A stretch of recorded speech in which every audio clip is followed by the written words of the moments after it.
Hey y'all, welcome to another video. My name is Brianna Kechelle, and today we're going to be talking about the reasons you're missing out on Kindle Unlimited and why you should go ahead and get it today. As in like right now. Yeah.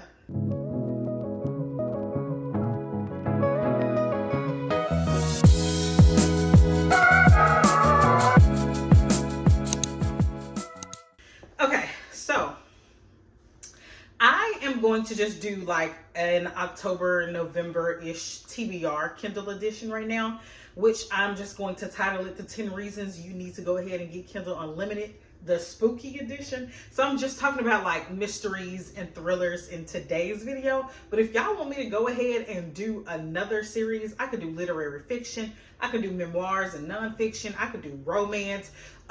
We could even talk about romantasy. We can talk about fantasy. We can talk about so many types of books that are on Kindle Unlimited. I believe right now the price is $7.99 per month. And depending on how much you read, that is unbeatable.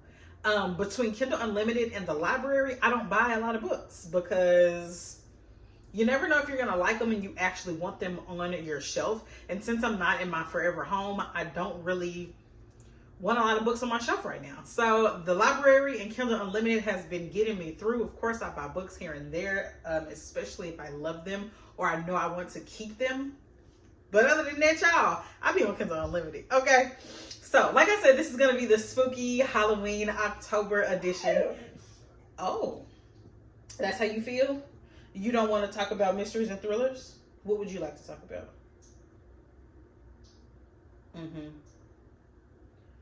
Oh, okay. Oh, okay. We'll do that next time. Yeah, we'll do that next time. Okay, honey said she don't feel like talking about that today. She said I'm doing too much talking, not enough petting. All right, so I'm going to try to get through this relatively quickly. I'm going to first talk about some books that I've already read, 2 series that I've already read or kind of caught up on. Bless you.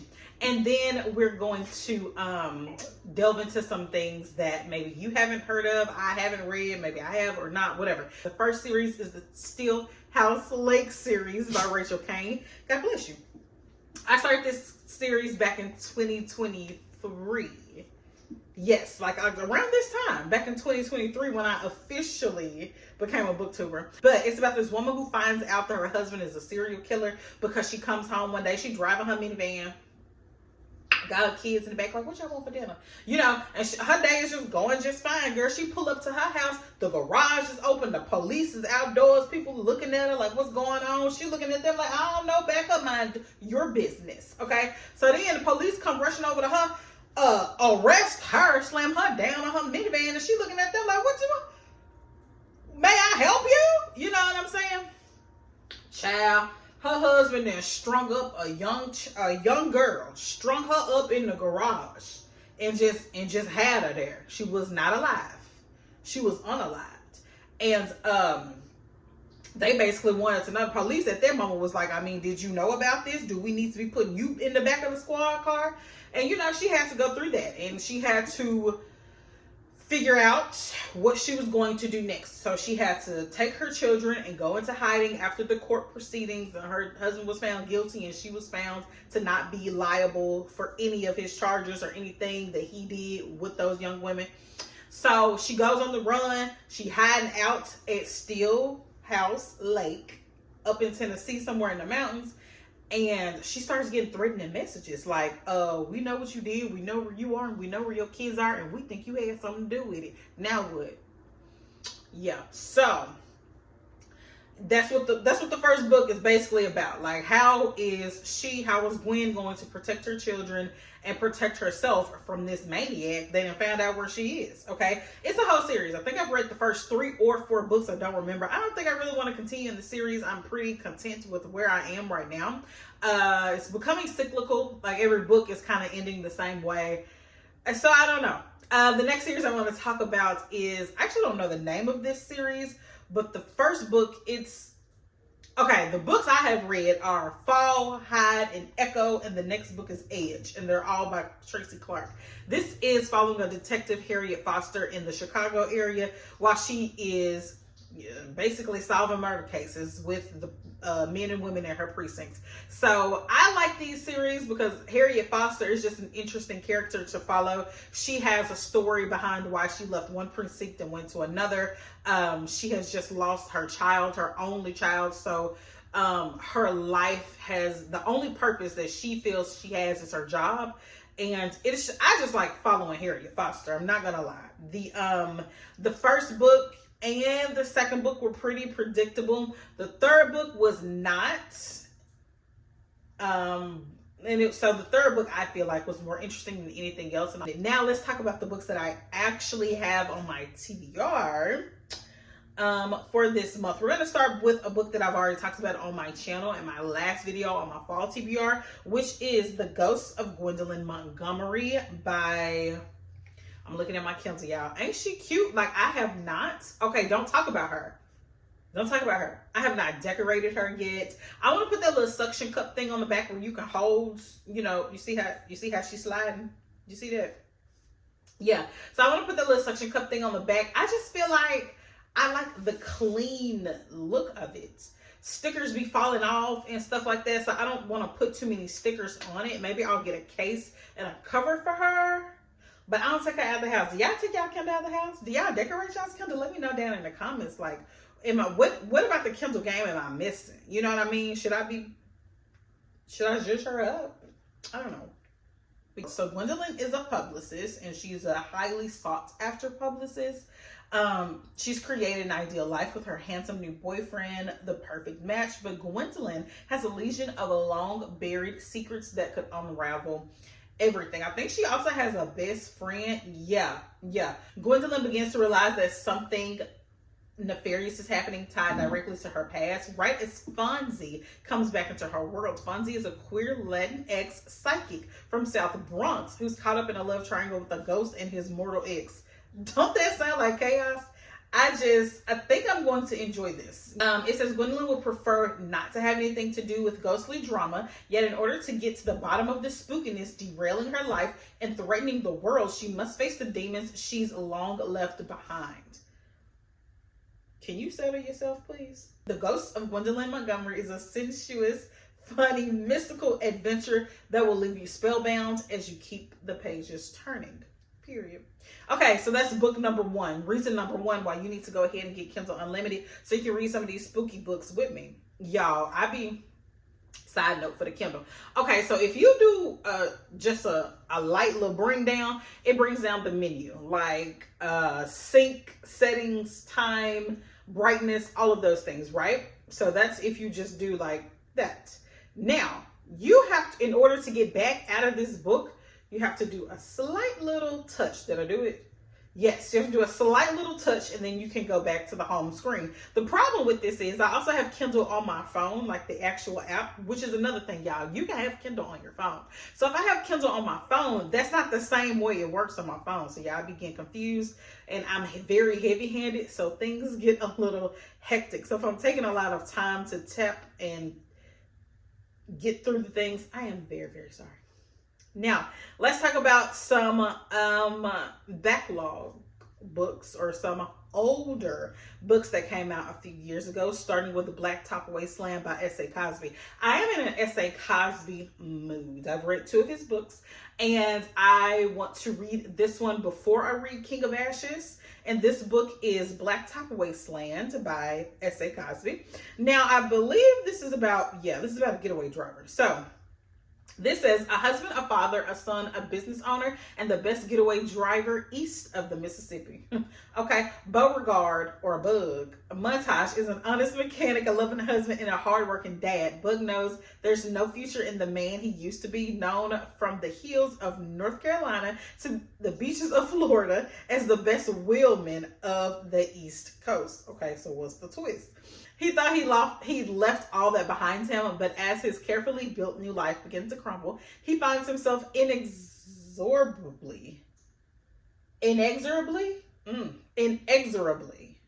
that's a word, back into a world of blood and bullets when a smooth-talking former associate comes calling with the can't-miss jewelry store heist.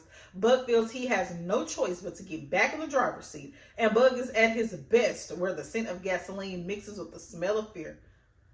Oh, haunted by the ghost of who he used to be. I thought I was going to talk about a real ghost, y'all. Haunted by the ghost of who he used to be and the father who disappeared when he needed him most. Bug must find a way to navigate his blacktop wasteland or die trying.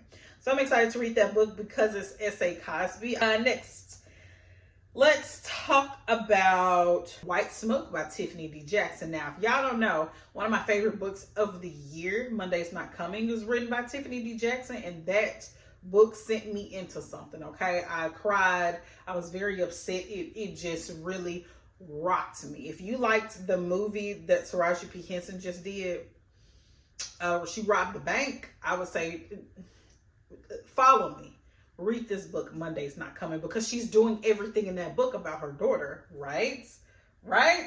So I would say read Monday's Not Coming. It says The Haunting of Hill House meets Get Out in this chilling YA psychological thriller and modern take on the classic haunted house story from New York Times bestselling author Tiffany D. Jackson. Marigold is running from ghosts. The phantoms of her old life keep haunting her, but a move with her newly blended family from their small California beach town in the embattled Midwestern city of Cedarville might be the fresh start she needs. Her mom has accepted a new job with the Sterling Foundation that comes with a free house, one that Mari now has to share with her bratty 10-year-old stepsister Piper. The renovated, picture-perfect home on Maple Street, sitting behind dilapidated houses, surrounded by wary neighbors, has its secrets.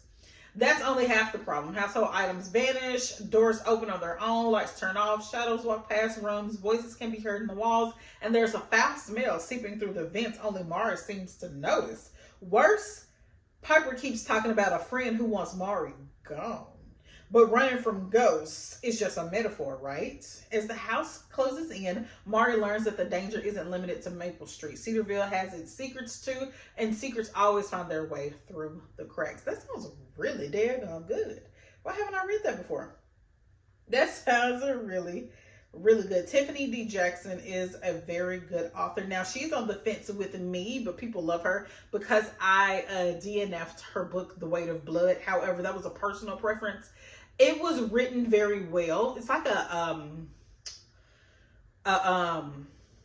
what's in that? A Mary? Is that what's the girl that went to prom and had the blood all on her? Like that. Okay, it's kind of like that. It started out with this young girl who lived with her dad, and she was lived a very sheltered life, and she found out that she was telekinetic.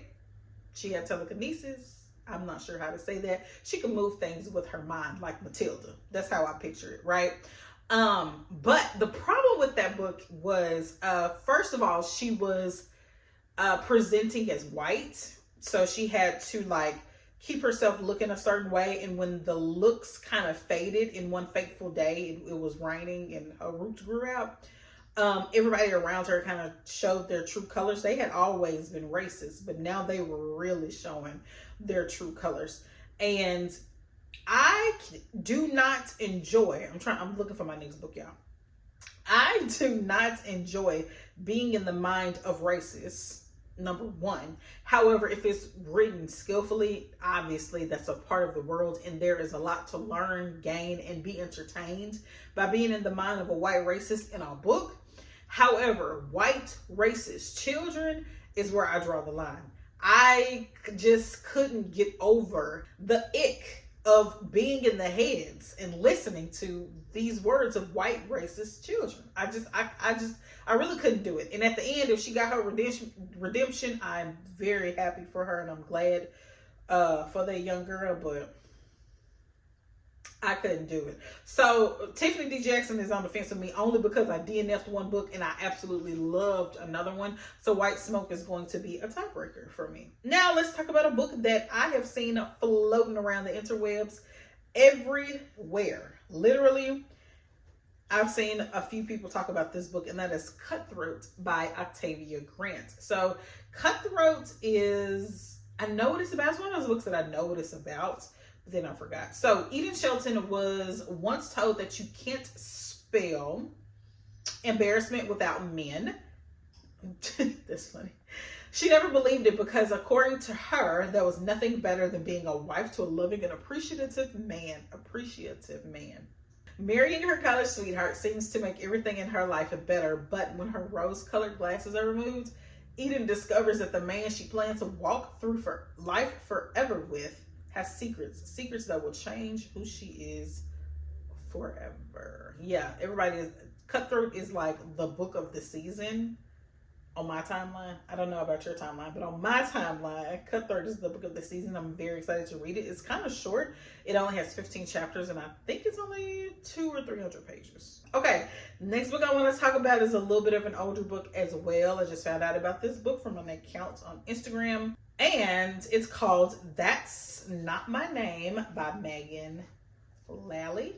Apparently, I think there are two different storylines. One is about this young girl who's shivering and bruised and wakes up on the side of a dirt road with no memory of how she got there or who she is. So the police find her, they take her to the police station, and this man busts up in the police station like, oh my God, that's my daughter. He has all of her documents. Suspicious. But he has all of her documents. He got her birth certificate, her ID, it says her school ID, and even some family photos. So he take her home. He's like, this is my daughter, but that's just what he says. It's not like the little girl can remember.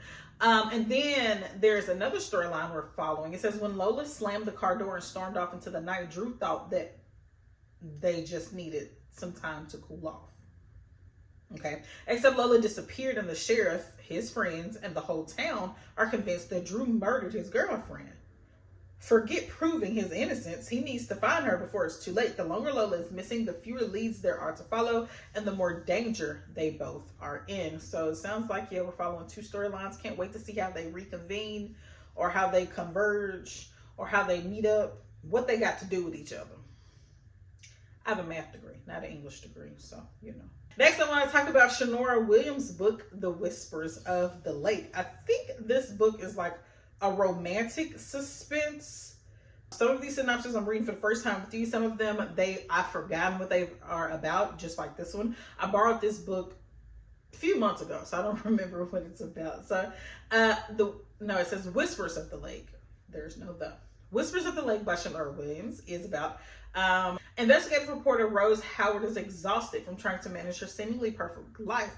With her marriage to the man she thought was her one true love collapsing, she desperately needs for one thing to go right. While striving for a promotion to senior reporter, her efforts are interrupted when she learns her former best friend and travel vlogger, Eve Castillo, isn't responding to attempts to contact her at the North Carolina cottage she's reviewing.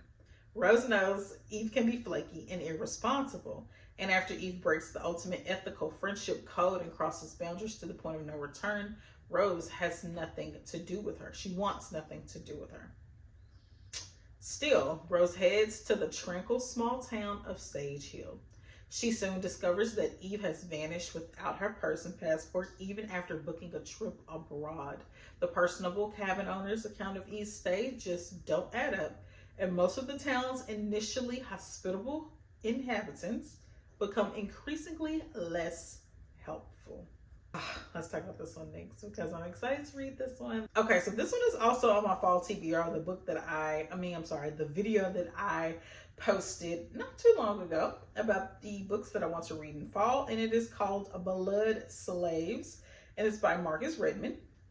For fans of Ryan Coogler's Sinners and readers of Victoria LaVelle, Tanana Reid Perdue, Stephen Graham Jones, and Colson Whitehead's The Underground Railroad, this indigenous reimagining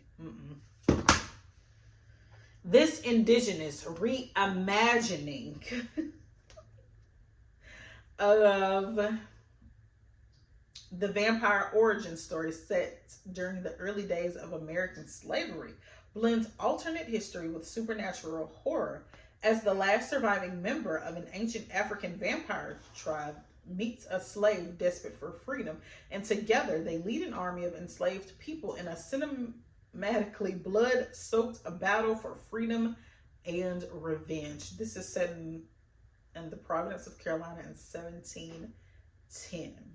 So they're making an army of blood slaves who are thirsting for revenge, as they should be.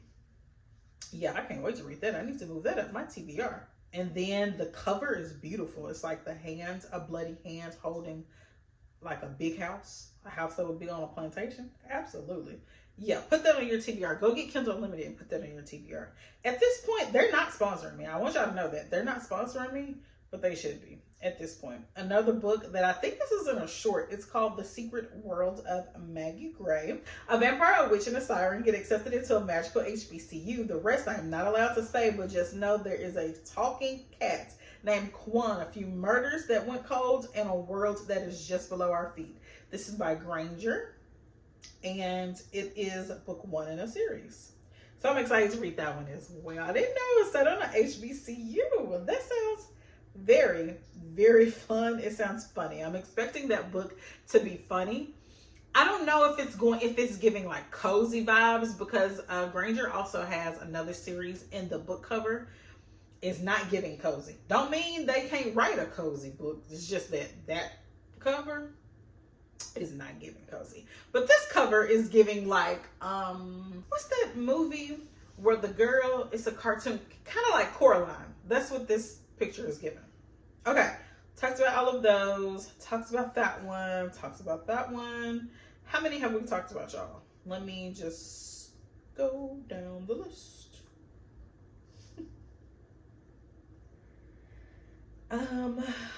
Did I talk about all the books already? I think I've talked about all of them, y'all. I think that's it. Talked about all of them. Okay, y'all, so my bad. I was actually going to include those first 2 series, the series by Tracy Clark and also the Stillhouse Lake series. Those were combined to be my number 10, but at this point, I've talked about all 10 books. And those are my 10 to 11 to 15, depending on if you count the series. Those are my 10 reasons that y'all need to go ahead, download Kindle Unlimited, and read these books so we can talk about them together. Okay, so that's my Kindle Unlimited edition for mystery, thriller types of books. If you want me to do any other genres, please let me know down in the comments. Also, if you made it this far in the video, go ahead and leave a carrot emoji. I always wanted to do that. It sounds so random and I love it. But anyway, y'all, leave me a carrot emoji down in the bottom. Let me know if you want me to talk about any other types of books on Kindle Unlimited that you could be reading for just $7.99. For just $7.99 a month. That's it. Yeah. Let me know. And then I'll see y'all in the next one. Me and Honey will. Bye.